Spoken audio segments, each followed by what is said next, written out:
objeto de ciencia, este es objeto de razón, es objeto de un acuerdo moral que no se puede resolver científicamente. Ajá. Entonces, no existe la posibilidad de el acuerdo verdadero, no se trata de eso. Lo que andamos buscando es el acuerdo que pueda resultar válido y aceptable de manera razonable para las partes. Eso es lo que andamos buscando, no el acuerdo verdadero. Ajá. Entonces, ahora estoy iluminado. Entonces, de eso se trata. Y esa es la función que cumple en la posición original el velo de ignorancia.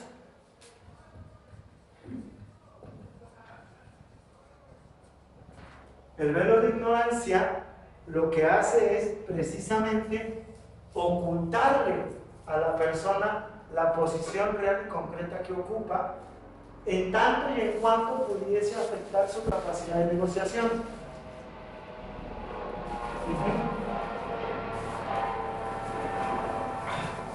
Entonces, dice en el paso de la página 39 a la 40, en la posición original no se permite a las partes conocer sus posiciones sociales, las doctrinas comprensivas particulares que representan, la raza, ni el grupo étnico, el sexo o sus diversas dotaciones innatas, como puede ser el vigor, la inteligencia o en un momento dado la belleza, el atractivo, tal. Todo eso no se conoce.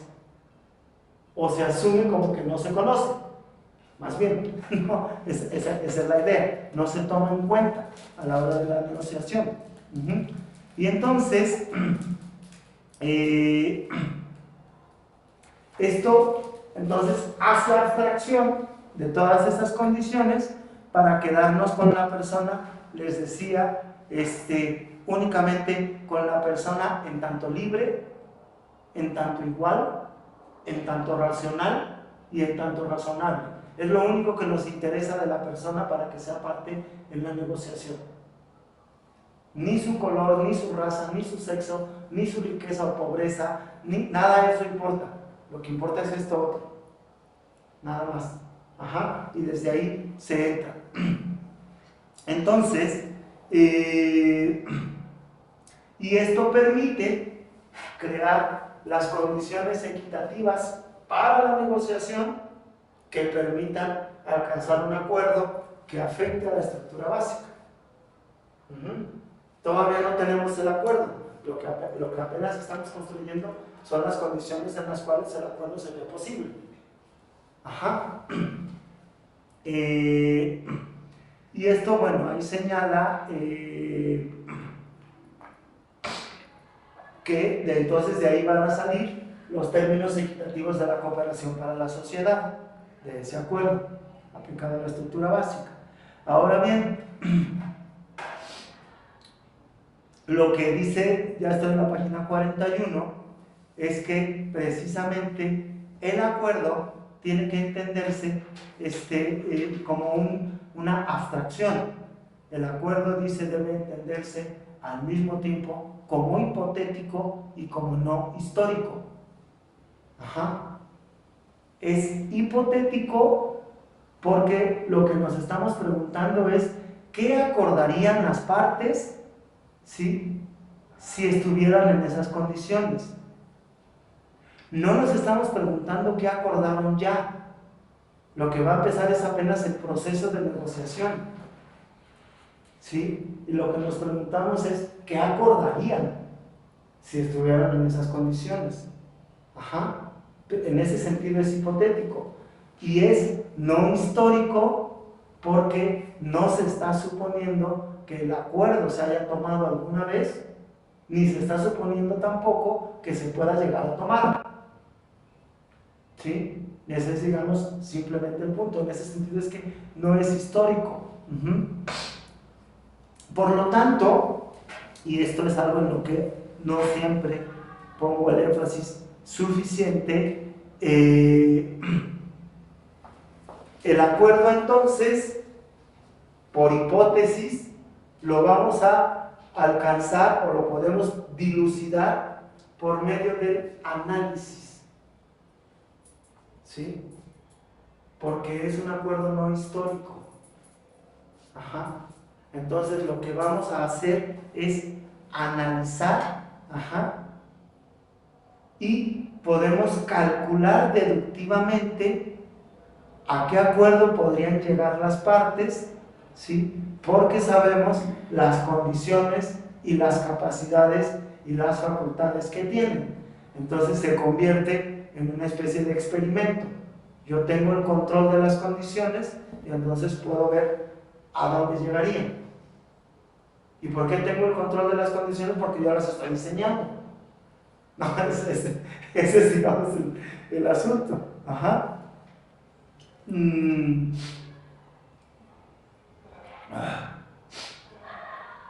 Entonces, surge, ¿está claro hasta aquí?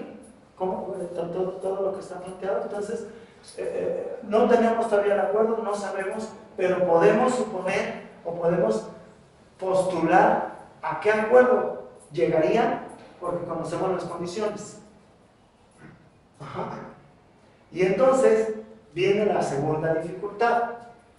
Si es un acuerdo hipotético y es no histórico, ¿de dónde le vendría su carácter vinculante?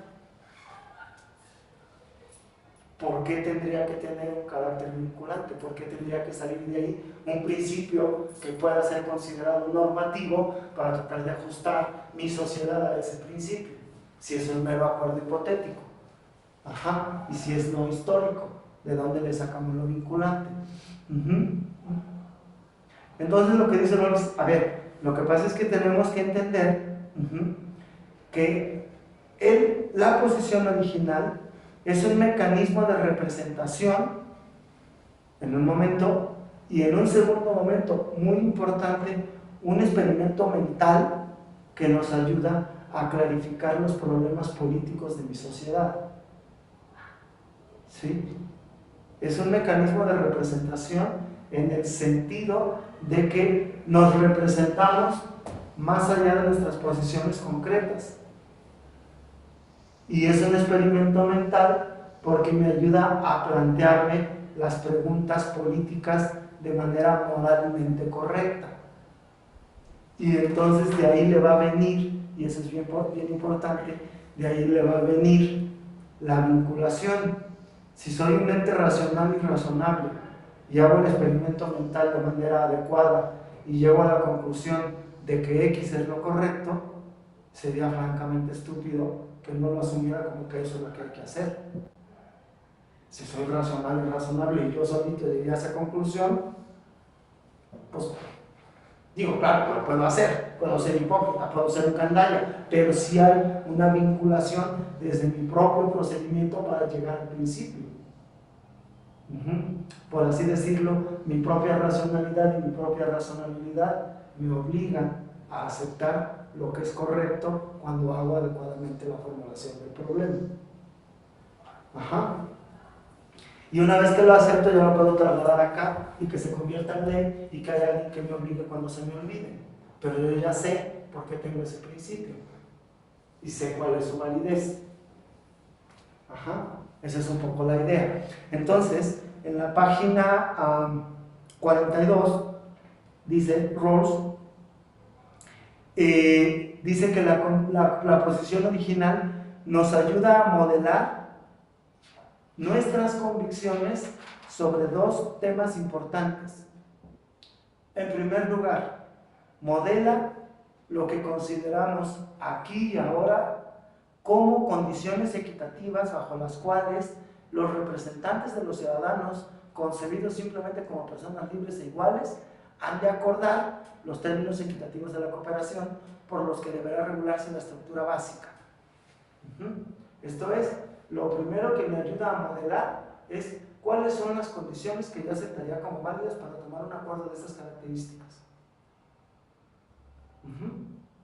Y entonces me ayuda a preguntarme si el velo de ignorancia que me está proponiendo Rawls es correcto o no. O si debería sumar más cosas que no deba saber. O si debería sí saber algo de lo que Rawls dice que no. y puedo argumentar por qué creo que habría que sumar o por qué creo que habría que quitar. Pues me ayuda a hacer esa primera labor. Y lo segundo que modela es lo que consideramos aquí y ahora, y este es bien importante, como restricciones aceptables sobre las razones que servirán de base a las partes situadas en condiciones equitativas para poder cabalmente proponer ciertos principios de justicia política y rechazar otros. Esto es, vamos a ver si el velo de ignorancia está bien construido y también vamos a poder saber qué tipo de argumento es válido usar durante esa negociación y cuáles argumentos no se vale usar, a cuáles argumentos no se vale recurrir. Y eso es importante para las discusiones públicas, ¿sí? Sobre todo para las discusiones públicas que efectivamente afectan ciertas dimensiones de la estructura básica, porque siguiendo la terminología de Rawls, de la forma en la que está organizada la estructura básica, se derivan los derechos que se reconocen o no se reconocen a las personas. ¿No? Entonces ahí hay un problema que termina reflejándose en las personas concretas. Y entonces, en este caso, entonces dice Rawls, dado todo esto, conjeturamos que los principios de justicia que las partes acordarían establecerán los términos de la cooperación que nosotros entendemos aquí y ahora, que son equitativos y están respaldados por las mejores razones. ¿Por qué? Es muy importante los dos elementos. Entonces, podemos suponer que si hacemos adecuadamente el ejercicio, vamos a llegar a los términos más equitativos posibles y apoyados por buenas razones, que son dos cosas distintas, pero que es importante que estén presentes las dos. Porque si pudiese yo comunicarme con Dios, a lo mejor Dios me daría términos más equitativos que los que yo puedo encontrar, a lo mejor, pero no tendría buenas razones para defenderlos. ¿Quién? Yo, porque yo estaría hablando con Dios nomás. Entonces no tendría buenas razones para defenderlos. A lo mejor son mejores, puede ser, pero no tengo buenas razones para defenderlos y por lo tanto no pueden ser objeto de acuerdo. Si ven, esto es loco, esto es bien loco, porque precisamente, si recuerdan, por ejemplo, en el, ¿cómo se llama? En el libro ese de la Biblia donde anda en el desierto. ¿Cómo se llama? Se me olvida. Bueno, ese libro de la Biblia donde los judíos salen de Egipto, Éxodo. El Éxodo, exacto. En el libro del Éxodo, cuando Moisés va a hablar con Dios, no baja a buscar un acuerdo con la banda, sino, a ver, cabrones, esto es. No da razones, porque no las puede dar. En términos volusianos, no las puede dar. Porque lo que pasó es que el güey se puso pacheco arriba del monte, pensó que habló con Dios y por Dios. Entonces así no se puede.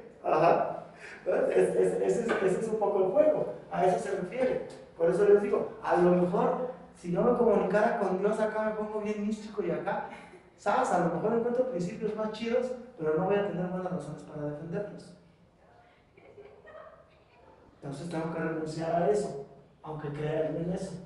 Y que yo no creo, pues, pero si creyera, tendría que renunciar porque no los puedo defender. Eso tiene que ver con la justificación pública. Ahí está. Entonces, es importante esto. La posición original entonces se tiene que entender como un mecanismo de representación, como un experimento mental que nos ayuda a nosotros, estos que estamos aquí, a plantearnos el problema.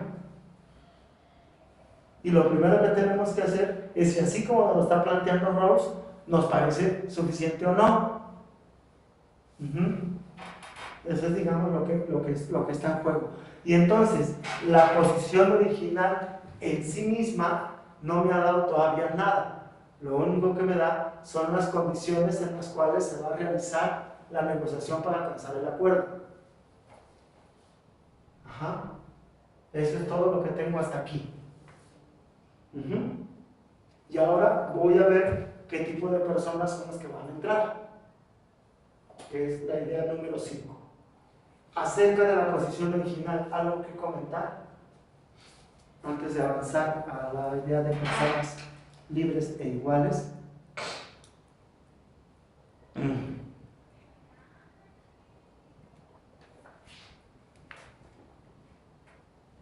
¿Todo bien? Correcto. Entonces, vamos a ver, las personas libres e iguales. La justicia como equidad concibe a los ciudadanos como personas que participan en la cooperación social. Ajá. Y entonces asume que son plenamente capaces de cooperar socialmente y que son capaces de hacerlo durante toda una vida. Ajá. Entonces, en eso consiste, digamos, la cuestión más aterrizada de cómo son concebidas. Pero lo que nos importa es que son libres y que son iguales. Y dice Rawls, las personas así concebidas tienen lo que podemos llamar dos facultades morales que se explican del modo siguiente. La primera facultad moral es la capacidad de poseer un sentido de justicia. Esto es la capacidad de entender, aplicar y obrar según los principios de la justicia política que definen los términos equitativos de la cooperación social. Es bien importante aquí lo que pone entre paréntesis. ¿Sí? Esto es, dice, es la capacidad de entender, aplicar y obrar según, y entre paréntesis dice, y no solo de conformidad con. ¿Sí? Obrar según y no solo de conformidad con. ¿Cuál es la diferencia? Que obrar según, en la terminología que está usando Rawls y con la formulación en inglés, lo que está queriendo decir es que estoy hablando desde un convencimiento propio de que esos principios son válidos. Y cuando obro de conformidad, estoy considerando esos principios como externos a mí y los estoy respetando porque hay algo que me obliga. Esa es la diferencia. Entonces, la primera facultad moral es la capacidad de comprender la validez de los principios para obrar de acuerdo con ellos. ¿Qué viene a ser, si ustedes ven, la razonabilidad de la que habíamos hablado? La capacidad de reconocer la dimensión moral de las acciones y de los principios. La otra facultad es la capacidad de poseer una concepción del bien, la capacidad de poseer, revisar y perseguir racionalmente una concepción del bien. Y esta concepción del bien normalmente constituye una familia ordenada de fines y objetivos que se entiende en el marco, casi siempre, de una doctrina comprensiva, moral, religiosa, cosmológica o lo que sea. Esa es la otra. Entonces, si ustedes ven, lo que está diciendo Rawls es que los ciudadanos son personas libres e iguales, racionales y razonables. Por su racionalidad tienen una concepción de bien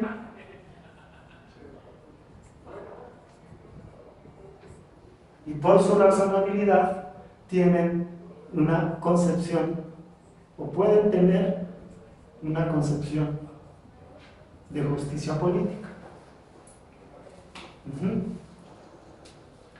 Y aquí nada más vale la pena resaltar otra vez, no estamos buscando el bien, no estamos buscando lo bueno, no estamos buscando lo que está bien, estamos buscando lo que es correcto en estas condiciones.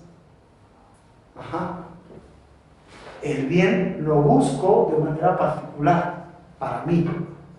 Lo correcto es para la sociedad. Lo correcto sí puede ser objeto de acuerdo político, el bien no. Ajá. Entonces esa es la distinción que se está planteando acá. Y entonces dice Rawls que el hecho de que tengan estas dos facultades morales hace que las personas no solamente tengan la capacidad de cooperar, sino que puedan tener la inclinación a honrar los términos de la cooperación. El hecho de que tengan estas dos facultades puede hacer que las personas sean más o menos confiables, ¿no? En ese sentido. No son plenamente confiables nunca. No habemos seres humanos que seamos plenamente confiables, según teorías como esta. No. Los seres humanos no somos confiables prácticamente nadie, pero podemos llegar a ser más o menos confiables. Esa es, digamos, la posibilidad. Sí. A lo que se refiere es que se puede dar la mutualidad o la correspondencia. Sí, exactamente, precisamente porque como todos tenemos estas dos facultades, podemos establecer esta mutualidad, efectivamente.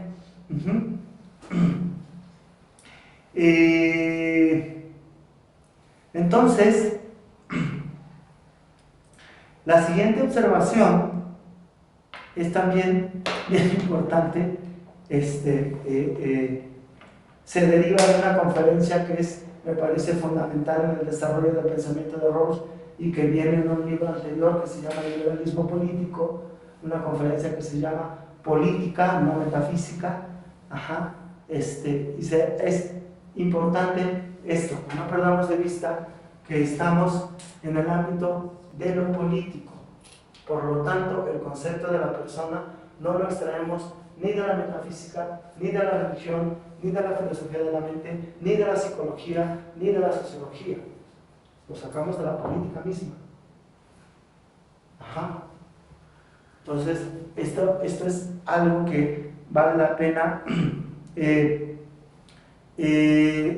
tener en cuenta.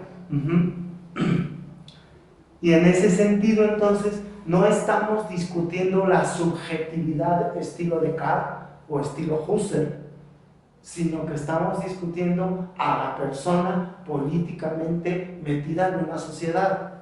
Es eso lo que estamos discutiendo, es eso lo que nos interesa. La otra discusión de la subjetividad estilo Husserl o estilo Descartes es válida para las discusiones filosóficas, pero probablemente y muy seguramente no lo sea para las discusiones políticas. Entonces es otro terreno en ese sentido.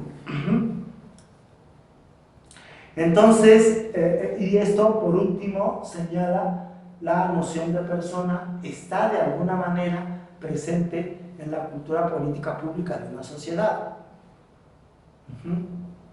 Y estamos suponiendo una sociedad bien ordenada. Sabemos precisamente, lo señalo porque tiene una consecuencia precisa, sabemos precisamente que nosotros, por ejemplo, no somos precisamente una sociedad bien ordenada. Nos faltan algunos detallitos para llegar a ser una sociedad bien ordenada en los términos que dice Rawls. Y uno de los elementos que nos permite darnos cuenta que no somos una sociedad bien ordenada es el hecho precisamente de que somos una sociedad racista, clasista, sexista, discriminadora y cuanta madre. No tenemos una concepción política de las personas como siendo libres e iguales. No nos concebimos así. Esa cultura política, pues. En nuestra cultura política está preñada de discriminación. Para que fuésemos una sociedad bien ordenada, tendríamos que quitar todos esos elementos discriminatorios de nuestro concepto de persona para que entonces pudiésemos empezar todo este proceso.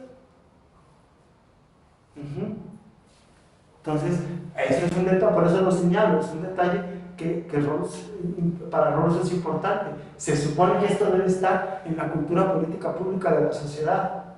Bueno, pues entonces ahí vemos que a nosotros nos falta un pedacito. En ese sentido, nos falta un pedacito. Creo que ahí vamos, pero hay mucha resistencia todavía. Bien, entonces, ¿en qué consiste la igualdad de la que estamos hablando? Ujú. O de la que está hablando Rawls más bien.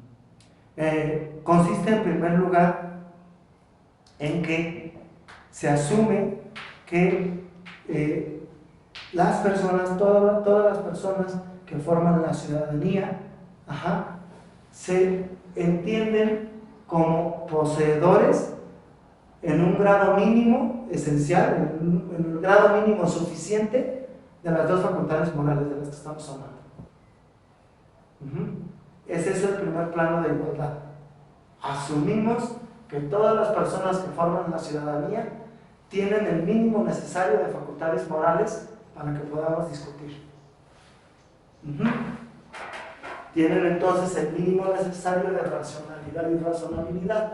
No estamos pidiendo que sean profundamente racionales o que sean inmensamente razonables.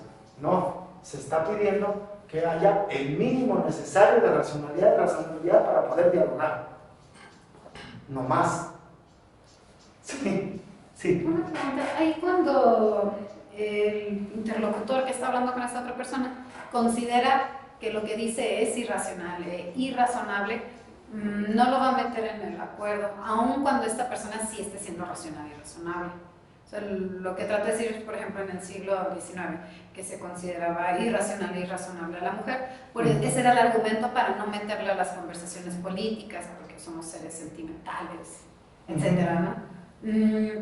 En esta posición original, bueno, Rawls sí incluye a todas las personas, pero ese mismo argumento de pedir que sea racional y razonable no podría ser como una navaja de doble filo para a veces acabar excluyendo a lo que creemos que no es racional o no razonable. Sí, podría ser, pero precisamente lo que hay aquí es un seguro, y es que el velo de ignorancia no me está pidiendo esto todavía.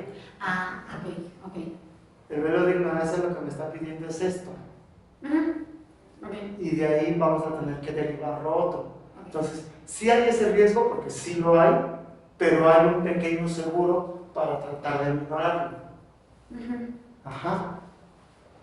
Y además, la otra cuestión, vale la pena señalarlo, es que como no estamos ante un concepto de racionalidad metafísico, sino ante un concepto de racional operacional, funcional, es más difícil que suceda eso. Ok, sí es cierto. ¿Sí? Insisto, no está anulado el peligro, pero es más complicado que se presente en ese sentido. Y esto precisamente tiene que ver con lo que preguntas. Esto precisamente nos permite darnos cuenta de que al tener esta base de igualdad, nos tenemos que dar cuenta de que la sociedad está compuesta por muchas asociaciones. Puede haber dentro de la sociedad distintas comunidades, puede haber dentro de la sociedad distintos grupos, pero a lo que nosotros estamos apelando es a las personas en tanto miembros de la sociedad, no en tanto partes de una comunidad, de una asociación o de un grupo. Esto es importante. ¿Por qué? Porque por supuesto que si a la hora, ¿cómo se dice? Si a la hora de entrar a la negociación yo entrara como aficionado de Cruz Azul que soy, estaría mostrando que soy irracional, pues. ¿No? O sea, pues obvio, es estúpido seguir leyendo a un equipo que nunca gana. ¿No? Entonces, y que nada más llega a las finales y lo hace a uno sufrir y ahí lo deja. ¿No? Entonces, no, o sea, eso es una muestra de irracionalidad. ¿No? Irle al Cruz Azul no está bien.